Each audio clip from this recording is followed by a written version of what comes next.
Imagine viver em um mundo onde a idiotice e os desejos mais básicos e primitivos do ser humano se tornaram o padrão. Onde o lixo, a miséria e a mediocridade são considerados normais e onde qualquer mínimo sinal de inteligência é considerado uma grande ameaça para as pessoas. É nesse local caótico que o mundo se tornou no futuro, mais precisamente no ano de 2505. Diferente das previsões que diziam que os seres humanos seriam altamente desenvolvidos, com tecnologias que nos permitiriam viajar através do espaço entre planetas e galáxias, o que aconteceu na verdade é que a humanidade regrediu ao ponto de substituir a água, que é fundamental para a vida, por uma espécie de energético cheio de conservantes que acabou matando toda a fauna do planeta. Os filmes, que são obras de artes que nós tanto amamos, se tornaram apenas bunda na tela por 90 minutos e as pessoas gostam e não se sentem nem um pouco incomodadas com isso. Até porque a atenção e o foco delas não dura mais que 5 segundos. Inclusive esse filme de uma bunda peidando ganhou o Oscar de melhor filme. Os programas de maior sucesso da TV são os mais imbecis possíveis, como por exemplo um programa onde o esmagamento das bolas de um cara é a maior atração do país. Qualquer semelhança com a nossa realidade não é mera coincidência, mas essa é a história de Idiocracia, um filme lançado em 2006, que na época do lançamento foi considerado só mais um besterol, com uma história absurda e muito exagerada, com piadas sem sentido, que no início dos anos 2000 tinha aos montes. Mas o que as pessoas que assistiram o filme naquela época nem imaginavam é que, menos de 20 anos depois, muitas das coisas que eram consideradas absurdas naquela história se tornariam realidade nos dias de hoje, e a humanidade nem precisou avançar 500 anos no tempo para isso.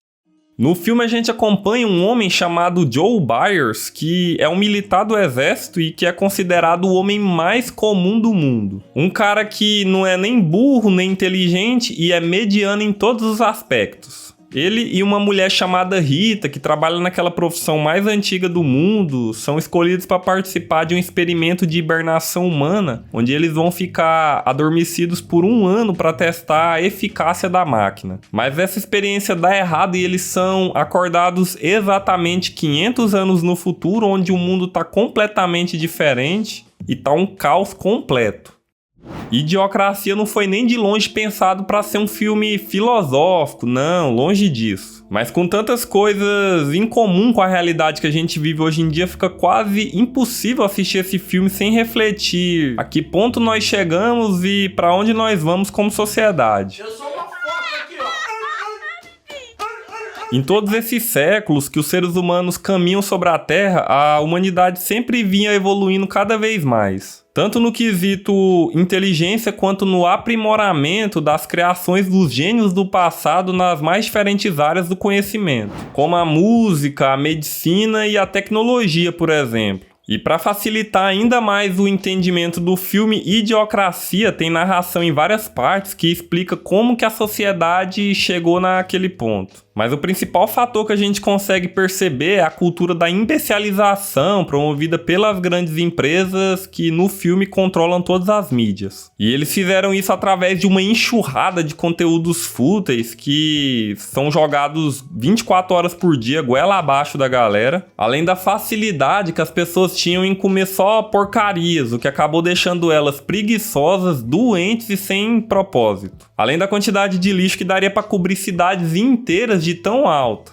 Na verdade, muitas cidades deixaram de existir por causa dessa montanha de lixo depois que aconteceu uma grande avalanche. O nível de ignorância ficou tão alto que até os idiomas foram afetados, as pessoas passaram a conversar quase que como animais, e o entendimento do que é dito ficou tão baixo que elas só conseguiam entender coisas extremamente simples. Inclusive, quando o Joey aparece falando normal, as pessoas passam a zoar e a chamar ele de esquisito. Em Idiocracia, uma só empresa comanda o mundo inteiro e gera emprego para quase toda a população da Terra, que por sua vez gasta o dinheiro ganho com essa mesma empresa, que é muito parecido com o que algumas potências mundiais querem fazer aqui no nosso mundo real. Inclusive na China já existe um certo controle populacional e a gente sabe que as pessoas lá não são tão livres assim. Além delas não poderem expressar suas opiniões, mesmo que seja de coisas simples, porque isso poderia dificultar e muito a vida delas. A fome se propagou pelo mundo e nem as pessoas nos cargos mais altos de poder conseguiam resolver esse problema, porque os políticos lá era só o reflexo daquela sociedade destruída pela ignorância. E já não existem leis, porque os julgamentos são baseados nos achismos dos juízes, que pode mudar de acordo com o humor deles, então é cada um por si. Outra situação que o filme aborda é que a multiplicação exagerada de pessoas sem nenhum tipo de estrutura para cuidar dessas crianças acabou aumentando e muito esse problema. Porque numa sociedade tão caótica, onde é cada um por si e a educação já não existe, a burrice vai acabar virando um ciclo que vai só se perpetuando a cada geração, e reverter isso é quase impossível, ou pelo menos levaria várias décadas para que isso acontecesse, talvez séculos. Mas isso é muito bom para o sistema como um todo, que tem cada vez mais pessoas escravizadas pela ignorância que servem de massa de manobra na mão dos poderosos. O filme não entra nesse tópico específico porque, mesmo ele tendo questões tão importantes e atuais, ele ainda é um filme de comédia daquelas bem pastelonas, mas a gente sabe que é o que acontece na prática. O Joe, que na nossa época era considerado um cara normal e mediano, fez uns testes de QI que seriam fáceis até para uma criança de 5 anos, e lá ele foi considerado o homem mais inteligente do mundo. Então ele foi encarregado de acabar com a seca no mundo, mas quando ele disse para aquelas pessoas que para resolver esse problema era só regar as plantações com água em vez daquele energético porcaria, sim, eles usavam esse energético até para molhar as plantas, porque no marketing dizia que ele é vida. As pessoas condenaram ele à morte por causa da onda de desemprego, que é a ideia dele, que é óbvia, mas não para aquelas pessoas, causou no mundo tamanha dependência da Brundle, que é a fabricante do energético. E a concorrência, que é bom para o mercado, já não existe, as pessoas consomem sempre as mesmas coisas, vivendo num looping sem fim, onde a sexualização é exaltada 24 horas por dia, onde o sedentarismo e a péssima alimentação é normal. As pessoas já não têm nenhum tipo de propósito e vivem apenas um dia após o outro, e a burrice impera.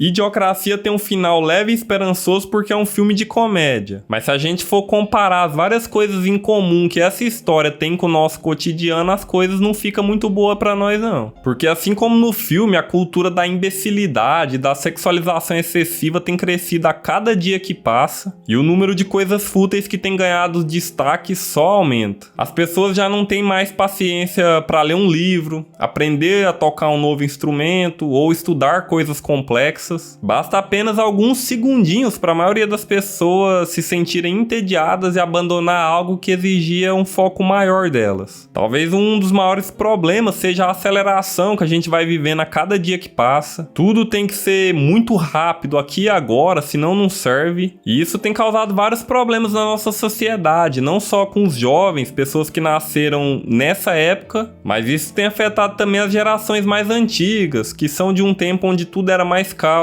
e não se tinha tanta pressão psicológica. Mas tudo indica que esses são tempos que nunca mais vão voltar. Enfim, se você não assistiu Idiocracia, assista. Ele é o que podemos chamar de um besterol profético, digamos assim. O Terry Crews tá no filme, inclusive uma vez ele disse em uma entrevista que na época que esse filme foi lançado, ninguém se importou muito com ele passou totalmente batido, mas que é assustador o quão profético ele se provou ser. E aqui do lado vai estar aparecendo um vídeo que eu fiz sobre o filme Alice, que é uma produção tchecoslovaca de 1988, que adaptou a história de Alice no País das Maravilhas de uma forma bizarra em stop motion, mas que ficou muito bom e eu tenho certeza que você não conhece. O vídeo não tem spoilers e para você assistir é só clicar nesse vídeo aqui. Um forte abraço e eu te vejo lá.